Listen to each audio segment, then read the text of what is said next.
Tamil cinema நேயர்களுக்கு அன்பு வணக்கம். வெல்கம் டு எம்பி திரை. இந்த ஷோல இந்திய வயலண்ட் நேச்சர் அப்படிங்கிற கனடியன் திரைப்படத்தினுடைய ரிவ்யூ தான் நம்ம பார்க்க போறோம். இந்த படம் அமேசான் பிரைம்ல தமிழ் டப்பிங்கோட அவைலபிளா இருக்கும். ஒரு வித்தியாசமான ஹாரர் த்ரில்லர் பார்க்கணும் அப்படின்னா கண்டிப்பா இந்த படத்தை நீங்க ட்ரை பண்ணி பாருங்க. இந்த படம் ஒரு கொடூரமான ஸ்லாஷர் ஹாரர் த்ரில்லர் படமா இந்த படத்தை கொடுத்திருக்காங்க. ஜானி அப்படிங்கிற ஒரு கொடூரமான மனிதனை ஒரு இடத்துல புதைச்சு வச்சிருக்காங்க. இவன் தன்னுடைய அம்மாவுடைய செயினை எடுத்ததின் விளைவா மீண்டுமா உயிர் தேறான். ஒரு கொடூரமான ஒரு வித்தியாசமான உருவம் கொண்ட ஒரு உயிரினமா இவன் உயிர் தேறான். அப்படி உயிர் தேர்ந்த இந்த உயிரினம் பல பேரை கொடூரமான முறையில கொலை பண்ணுது.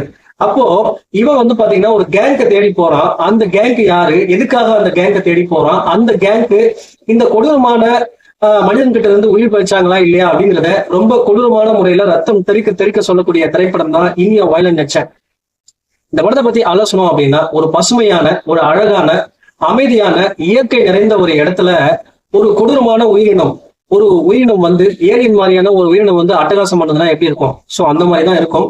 அதாவது அந்த கிரியேச்சர் பாத்தீங்கன்னா ஒரு மிருகம் மாதிரி போர்ட்ரே பண்ணியிருப்பாங்க. ஒரு மிருகம் எப்படி தன்னுடைய இரையை வேட்டையாடுது, அப்படி வேட்டையாடும் போது ஈவு இறக்கமே இல்லாம எப்படி தன்னுடைய இரையை கொள்ளுது அப்படிங்கிற மாதிரிதான் இந்த படத்தை எடுத்திருப்பாங்க.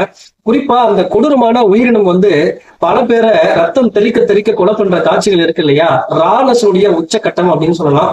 அந்த அளவுக்கு ரத்தம் தெறிக்க தெறிக்க கொடூரமான முறையில காட்சிகளை எடுத்திருக்காங்க. குறிப்பா ஒரு காட்சியில ஒரு பெண்ணுடைய முதுகுல ஓட்டை போட்டு ஒரு சில விஷயங்களை பண்ணுவாங்க. அதெல்லாம் அந்த அளவுக்கு அருவருப்பா ரொம்ப கொடூரமான முறையில அந்த காட்சிகளை எடுத்திருந்தாங்க. அதே போல இந்த படம் பாத்தீங்கன்னா ரொம்ப பரபரப்பா, ரொம்ப விறுவிறுப்பா போகக்கூடிய ஒரு கதையா எடுத்திருந்தாங்க. அதே நேரத்துல பாத்தீங்கன்னா டுவர்ட்ஸ் தி எண்ட் இந்த படத்தை முடிச்ச விதமும் ரொம்ப நீட்டா முடிச்சிருந்தாங்க. ஒரு மாதிரி பசுல்டோட இந்த படத்தினுடைய கதையை முடிச்சிருப்பாங்க. ஒரு 1.5 மணி நேரத்துக்குள்ள முடியக்கூடிய ஒரு படம், ஒரு குயிக் வாட்சாவே பார்த்துடலாம். ஒரு வித்தியாசமான ஒரு ஸ்லாஷர் ஹாரர் த்ரில்லர் திரைப்படம் பார்க்க விரும்புறீங்க அப்படின்னா கண்டிப்பா இந்த படத்தை நீங்க ட்ரை பண்ணி பாருங்க.